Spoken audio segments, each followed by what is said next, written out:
Bapak, Ibu, saudara-saudara, anggota CD yang Tuhan Yesus kasihi, Salam. Kita bersyukur karena pada sore ini dalam ibadah persiapan perjamuan kudus triwulan kedua di tahun 2024, kita semua dituntun oleh Tuhan, diberikan kekuatan, bahkan kesehatan untuk ada di dalam rumahnya guna mempersiapkan diri dengan baik. Karena memang tidak mudah dan tidak boleh sembarangan untuk mengikuti perjamuan kudus. Firman Tuhan yang kita dengarkan tadi dari Injil Matius 11 ayat 25 sampai 30. Dalam renungan ini kita diberi tema ajakan juru selamat. Saudara-saudara, ketika seseorang mengajak kita untuk melakukan sesuatu, tentu banyak pertimbangan. Tidak mudah atau tidak cepat-cepat mengikuti ajakan tersebut. Banyak hal yang timbul dalam pikiran kita, mengapa dia mengajak saya? Mengapa dia mengajak saya untuk bekerja sama untuk melakukan sesuatu? Jika seseorang memiliki pikiran yang segar, pikiran yang baik, dia pasti akan memberi pertimbangan yang matang. Tidak cepat-cepat untuk mengikuti ajakan itu. Jangankan ajakan orang lain atau mungkin sekedar teman di tempat kerja, ya, teman sepelayan dan sebagainya. Ajakan orang-orang yang dekat dengan kita, bahkan mungkin seisi rumah saja. Kalau mengajak kita, pasti kita akan bertanya untuk apa dan mengapa. Oleh karena manusia mengajak kita, Bapak Mama, bisa beberapa kemungkinan. Ya, bisa untuk hal yang baik. Baik pun itu bisa baiknya untuk seseorang, demi kepentingan seseorang, kepentingan diri sendiri, tapi melibatkan banyak orang. Bisa juga mendatangkan kebaikan bagi banyak orang. Tetapi yang sialnya, ketika kita diajak lalu mendatangkan hal yang buruk, terjadi sesuatu bahkan memfitnah orang dan melaporkan sesuatu yang tidak benar, itu namanya ajakan yang membawa sial. Dan karena itu Bapak Mama, ajakan-ajakan apapun di dunia saat ini perlu kita harus kritisi, harus hati-hati supaya kita tidak ditarik ataupun dijerat ke dalam suatu kondisi yang buruk. Bapak Ibu kekasih Tuhan, berbeda dengan ajakan Tuhan, ajakan juru selamat. Siapa itu? Ajakan Yesus Kristus. Ini pasti akan mendatangkan kebaikan bagi kita. Tidak mungkin mendatangkan hal buruk, karena Sang Juru Selamat yang mengajak kita. Dan karena itu mengapa penulis Injil Matius menuliskan yang tadi kita bacakan itu. Perlu kita harus tahu. Pasti ada hal-hal yang melatar belakangi kenapa Yesus mengajak orang-orang pada waktu itu untuk datang kepadanya. Jelas dikatakan mereka adalah orang-orang yang letih lesu dan berbeban berat. Saudara-saudara yang dikasihi oleh Tuhan, setelah Yesus berkhotbah atau memberitakan firman Allah dengan cukup panjang, kalau kita mau baca secara utuh dari pasal 10 ayat 16 sampai pasal 11 ayat 24. Di sana Yesus berbicara tentang beberapa hal penting. Yang pertama dikatakan bahwa Tuhan itu berbicara tentang penderitaan. Orang mengikuti Tuhan, orang beriman kepada Kristus harus mengalami penderitaan. Kemudian juga ada sebuah sikap yang tegas soal kebenaran. Kemudian kebenaran Yesus bila dibandingkan dengan Yohanes Pembaptis. Dan yang berikut, ketidakpercayaan orang-orang pada waktu itu kepada Yesus. Hal-hal ini tentu sangat melatar belakangi ajakan Yesus yang kita dengarkan ini. Saudaraku yang dikasihi oleh Tuhan, semuanya itu dikatakan ya dinyatakan oleh Bapa di sorga kepada orang-orang kecil, tetapi disembunyikan kepada orang-orang yang bijaksana atau orang-orang yang pandai dan seterusnya. Apa yang disembunyikan oleh Tuhan dan apa yang dinyatakan oleh Tuhan menurut firman ini, Bapak, kita harus pahami dengan jelas. Saudaraku, orang-orang bijak itu adalah mereka, dalam hal ini orang-orang Yahudi, para ahli Taurat, apalagi orang-orang Yahudi ortodoks, yang menganggap agama itu adalah sebuah beban, sebuah perintah, sebuah aturan yang membebani kehidupan mereka.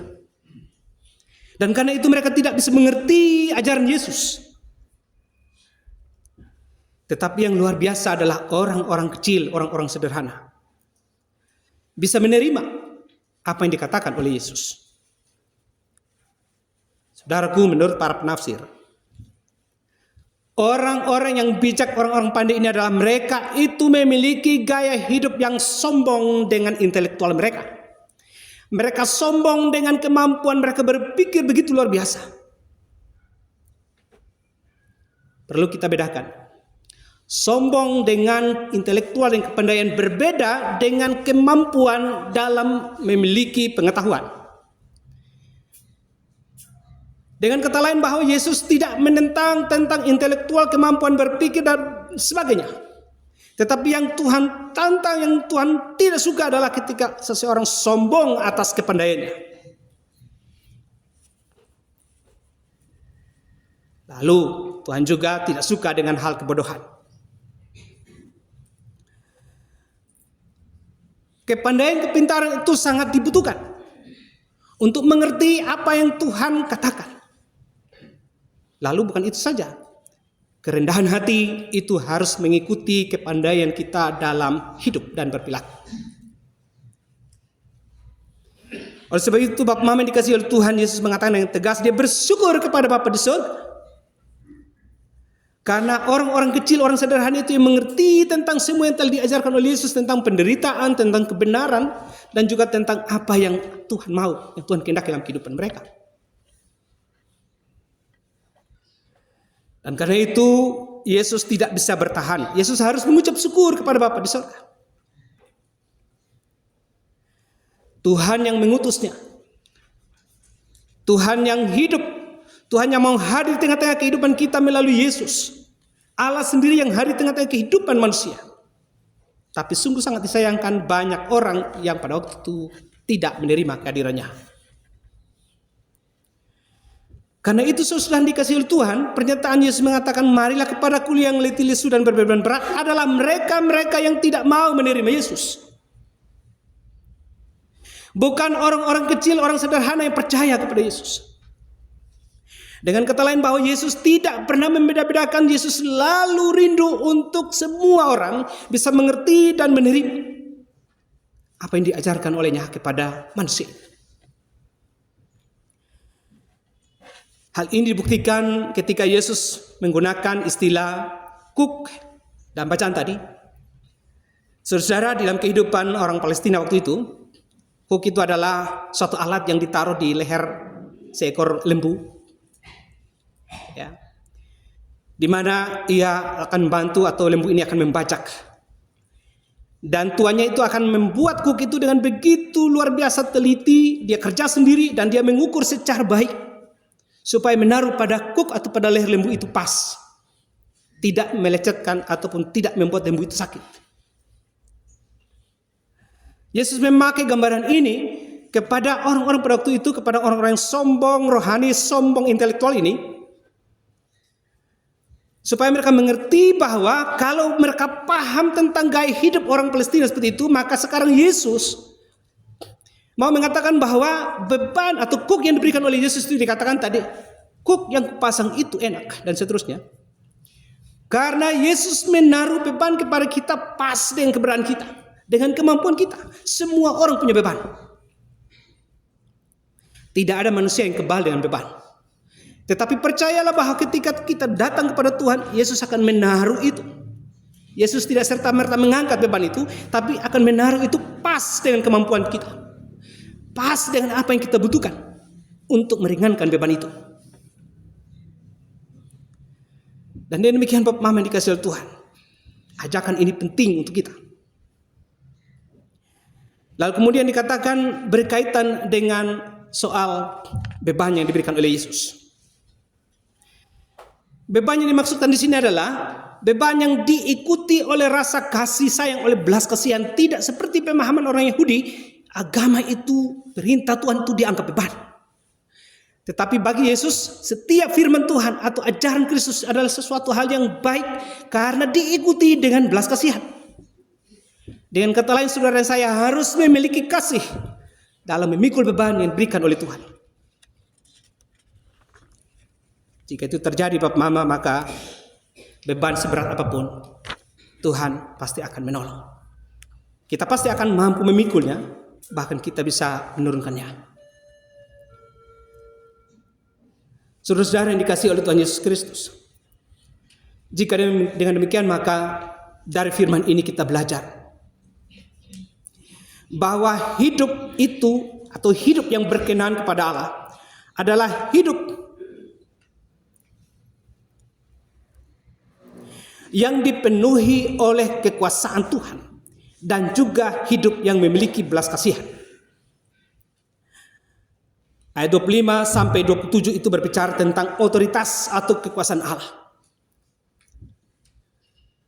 Tuhan mau supaya hidup saudara dan saya berkenan, apalagi berkaitan dengan perjamuan kudus. Kita benar-benar harus sungguh-sungguh minta ampun sama Tuhan. Kita betul-betul harus merasakan kekuasaan Tuhan bagi kehidupan saudara dan saya yang penuh dengan belas kasihan itu. Kasih dan kuasa Tuhan yang berbelas kasihan itu akan menolong kita untuk mengerti apa maksud Tuhan bagi hidup kita. Hal kedua, bahwa ketika kita mengalami pergumulan yang berat, apapun itu, kita harus segera datang kepada Tuhan, tidak boleh berlambat-lambat.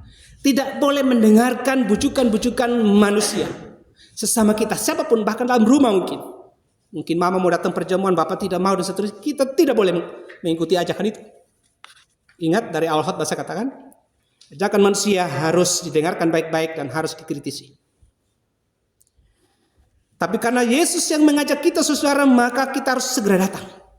Hari ini tepat kita datang beribadah dan kita berdoa minta ampun sama Tuhan. Semuanya tanpa kecuali. Dan ketika itu kita lakukan, Bapak Mama percaya Tuhan akan memberi kuk yang pas untuk kita. Kuk yang kita pikul itu tidak akan membebani kita. Dan kita memiliki hati yang penuh dengan belas kasihan. Berbelas kasihan kepada sesama, berbelas kasihan juga kepada kehidupan ini. Dan ketika itu terjadi Bapak Mama, kesombongan intelektual, kesombongan dalam soal kepandaian dan sebagainya, itu jauh daripada kita. Tapi sebaliknya kita akan dikaruniakan hati yang penuh dengan kerendahan oleh Tuhan. Dan kita memiliki hati yang penuh dengan belas kasihan. Sehingga mengerti apa kehendak Tuhan, mengerti firman Tuhan. Dan kalau itu sudah terjadi, percayalah, kita akan memiliki kesempatan. Tuhan akan memberikan kelegaan kepada kita dan jiwa kita mendapatkan ketenangan. Memasuki perjamuan kudus besok hari benar-benar dengan hati yang sudah lega. Beban apapun juga yang kita alami dari bulan Januari sampai bulan Juni kemarin, kita harus tinggalkan itu. Kita harus bawa kepada Kristus. Berdoa bilang sama Tuhan Yesus, Tuhan, saya mau ikut perjamuan Tuhan. Tuhan, tolong saya dengan beban-beban ini. Angkat semua beban ini Tuhan. Beri aku kelegaan dan ketenangan jiwa. Maka percayalah, kalau kita mengalami itu Bapak Mama, maka perjamuan kudus akan membawa berkat bagi kita. Perjamuan kudus akan benar-benar kita rasakan sebagai sebuah momen untuk kita merasakan kembali pengampunan Tuhan atas hidup kita. Pengampunan Tuhan itu Bapak Mama bukan sekedar ya batas ini dosa lagi, bukan. Tetapi ada sebuah kehidupan yang baru Kita merasa sukacita betul-betul. Kita kembali merasakan suasana sukacita persaudaraan. Kasih sayang, belas kasihan mulai dalam rumah antara suami istri, orang tua dan anak-anak sampai ke dalam persekutuan di gereja. Mama yang dikasihi oleh Tuhan, kita harus jujur kepada Tuhan. Pak Pendeta tidak akan menguraikan apapun beban di jemaat ini, karena kita semua tahu. Tetapi dengan persiapan ini, kita berdoa minta Tuhan Yesus untuk melegakan ataupun memberikan kelegaan pada kita. Dialah Tuhan yang penuh dengan kerendahan hati. Dia lemah lembut Bapak Mama. Dan karena itu kita punya harapan. Dia akan menolong, memberkati kita dalam perjamuan kudus besok hari. Pesan Pak Pendeta untuk kita semua Bapak Mama. Dalam pengalaman pelayan saya, ketika mau perjamuan kudus, jika seseorang tidak berhati-hati atau tidak sungguh-sungguh mempersiapkan dirinya dengan baik, biasanya itu ada sesuatu yang tidak bagus.